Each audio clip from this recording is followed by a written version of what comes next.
the Minnesota Timberwolves and the Dallas Mavericks.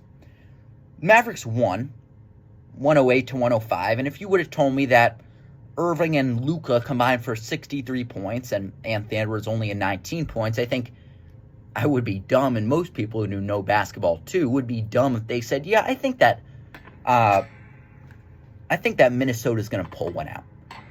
What we've seen, and especially in the losses between the Nuggets and the first round, is that when Minnesota doesn't play well, it's because Anthony Edwards has an off game.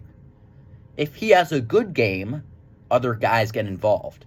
If he has a good game, he will score at will and he'll drive into the paint.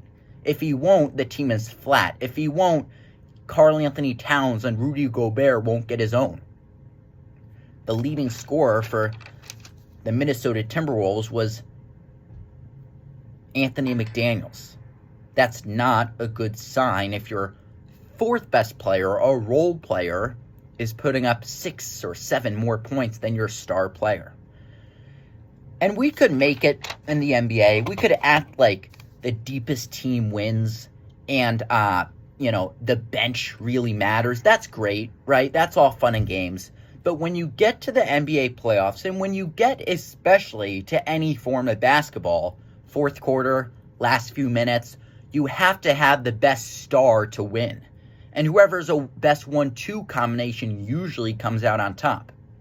In every close game Minnesota has played this series and the last series and throughout this season, they've looked flat in the final few minutes. I don't think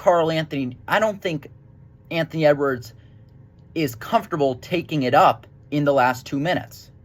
They don't have a real point guard. That's a problem. I don't think Karl Anthony Towns and Rudy Gobert are number one scorers. And when you look at the rest of the teams still alive in the NBA, every team is a great 1-2 combination.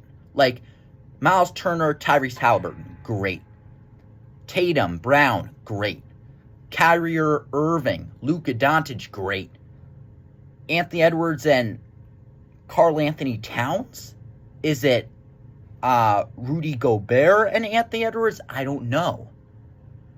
When I look at Karl Anthony Towns, he had 16 points. He had a mismatch all night. First game, coming off a big win. He was at home. He didn't get into foul trouble. He only had 16 points. Rudy Gobert, he's great defensively, but he won't move the needle on the offensive side. It's basically Anthony Edwards. What we've learned is that having one star for the playoffs to make a deep run is great, but you need that second star. LeBron had Kyrie Irving. We often make this assumption, just like Anthony Edwards is being compared to, that, Michael Jordan didn't have any help. Well, he had Scottie Pippen. The Bulls started winning when they got deeper and they got a proper number two. In any sport, it helps to have backup, but especially in basketball, your star needs to have some help. It doesn't need to be a great bench. It doesn't need to be a great sixth man, but he needs to have a number two. Every team has it except for the Minnesota Timberwolves, and it showed up. The last few minutes, Anthony Edwards was tired, nowhere to be seen, and no one would step in for him.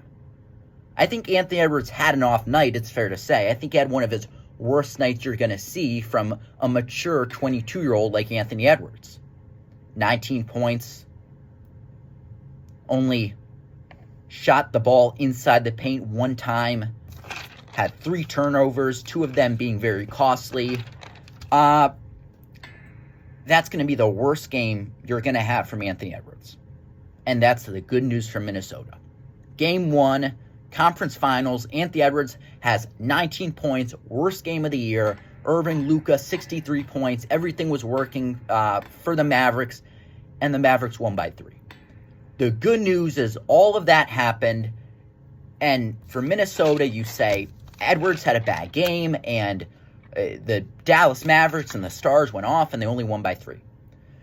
The bad news for Minnesota, and the truth that you're going to have to face, and hopefully we all saw it yesterday, is Minnesota doesn't have a proper number 2. Ant is great 1, but Gobert and Towns are pretty good on the offensive side, very good on the defense. Jaden McDaniels had a great game one, but usually he's just a role player. They don't have that number 2 on the offensive end. It shows in the last few minutes. It showed in game 1 of the conference finals. So if I was a Minnesota fan, I would not be worried that we dropped game 1. I would not be worried about Anthony Edwards. I would not be worried about if Edwards is tired or the morale of this team. What I would be worried about is you are the only team in this conference finals and still alive in the playoffs that doesn't have a proper number 2. Who is it? Karl Anthony Towns? Is it Jaden McDaniels? Who's going to take the ball up with 2 minutes left when Anthony Edwards is doubled and needs to give it to someone else? I really don't know. That's the issue with game 1. It showed that Minnesota isn't very deep and they lack deepness, especially when Anthony Edwards is not playing well.